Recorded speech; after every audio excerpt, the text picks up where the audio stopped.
Toastmaster Jeremy, fellow Toastmasters, and welcome guests. Reality bites. When I say reality, I don't mean the American word for real estate. I mean reality, the world we live in. Is reality changing? What is reality? What do we mean by reality?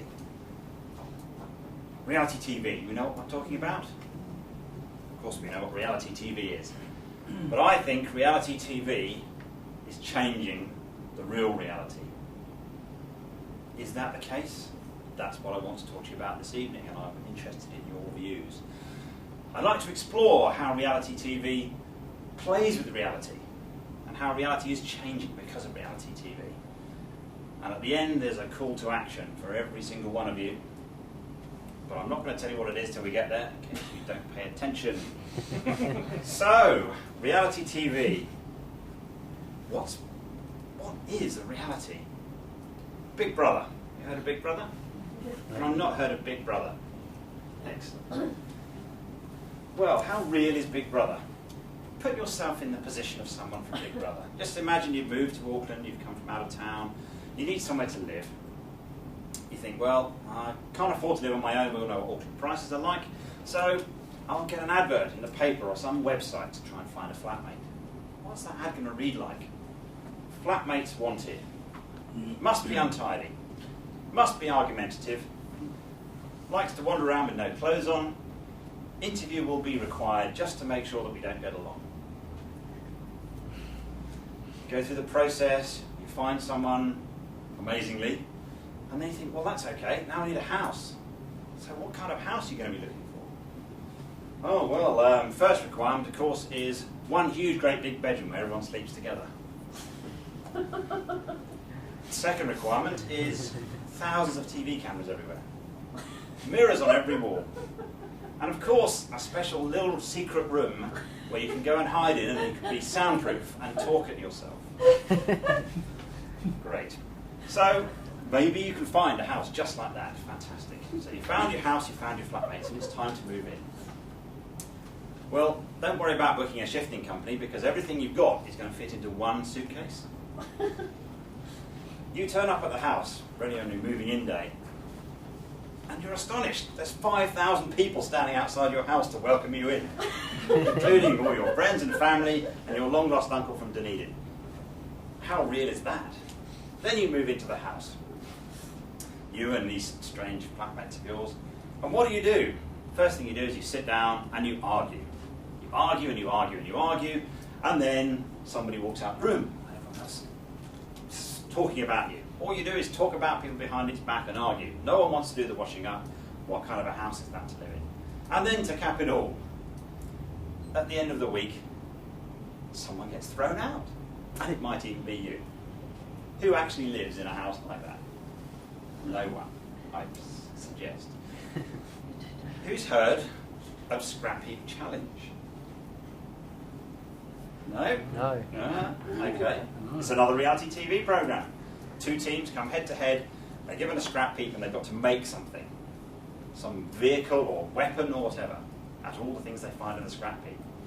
Now how real is that? When was the last time, I'm sure Warren's been to many scrap heaps, when was the last time you've been to a scrap heap where the first thing you come across is a big ball V8 engine with fuel in it, carburetor ready to go, you turn it on and it works first time? I don't think so. What do you normally find at a scrap heap? Knackered old fridge full of a Kentucky Fried Chicken bargain bucket that's been there 3 months.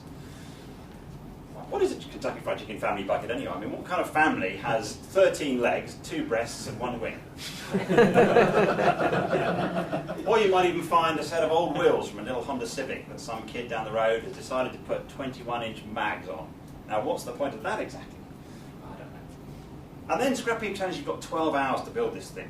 Now, when was the last time a DIY project in your car took only 12 hours? First of all, you've got to get to Repco while it's still open. Well, that's unlikely to happen, isn't it? And then you've got to find somewhere to work on your car, you've got to wait for it to stop raining, you've got to take it all apart, then realise you're missing something and put it all back together.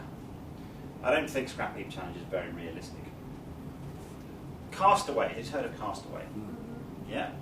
Fantastic program. So just picture this. You jump on the cruise of a lifetime. You're setting off with all your friends and family and the band are playing and you're having a great time. looking forward to a wonderful holiday, but the weather gets worse and the cruise ship starts rocking and rolling, and you're getting a bit worried, but you think, no, these cruise ships are fine. And then all of a sudden there's a big wave. The cruise ship rolls over and you get thrown out of the ship. You're battling the seas on a life raft for a couple of days with all your fellow passengers, and you get washed up on this island, and you're castaways. What a nightmare. The first thing you think is, how are we going to survive? And your fight for survival stretches out ahead of you, like the traffic on a Friday afternoon along the motorway. And you think, what are we going to do? What are we going to do? But imagine your fortune when 2 kilometres down the road there's a dairy selling milk. Around the corner you can hire kayaks, and there's a bloke who does fishing trips. Yes, you've landed on that great remote deserted island called Great Barrier, just 45 minutes from this bustling metropolis of Auckland. Hardly very deserted or remote. In fact, probably the only challenge survival you're going to have is whether the local shop will take your American Express card, or whether the cafe's got soy milk for that special latte that you like to have. Not very realistic or remote. And that's exactly what the BBC did with Castaway.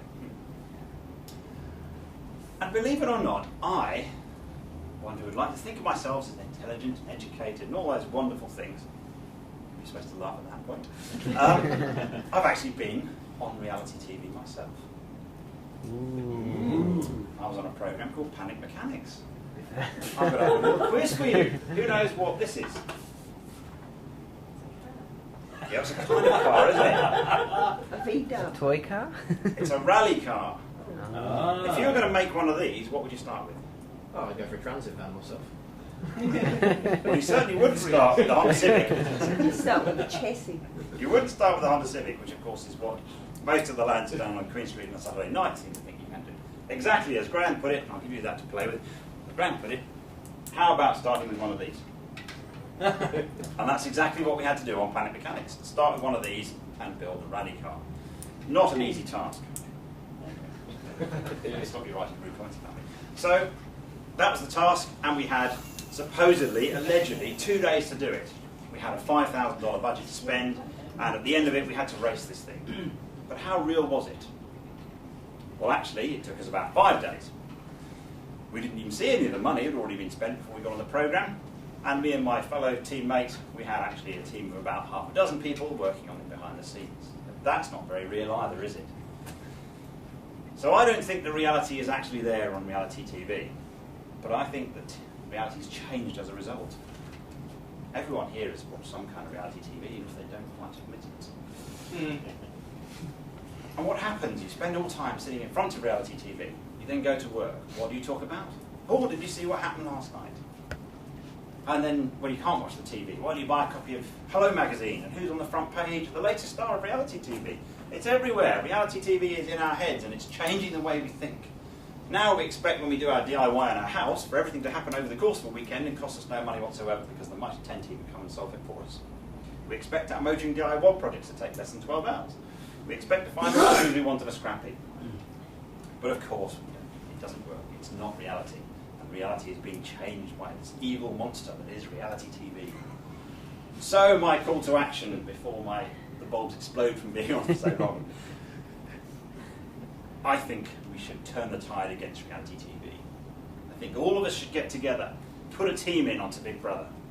We'd have to pretend, of course, that we don't like each other, which might be easier for some than others, but we'd get onto Big Brother. The cameras would roll, it'd be action, the first day in the house, and we'd all sit round discussing knitting and crochet, and getting on really nicely and keeping the place tidy and keeping everything clean.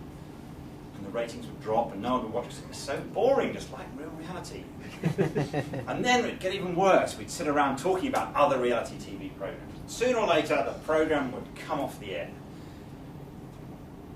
And that would be the end. Long live the real reality. So who's with me?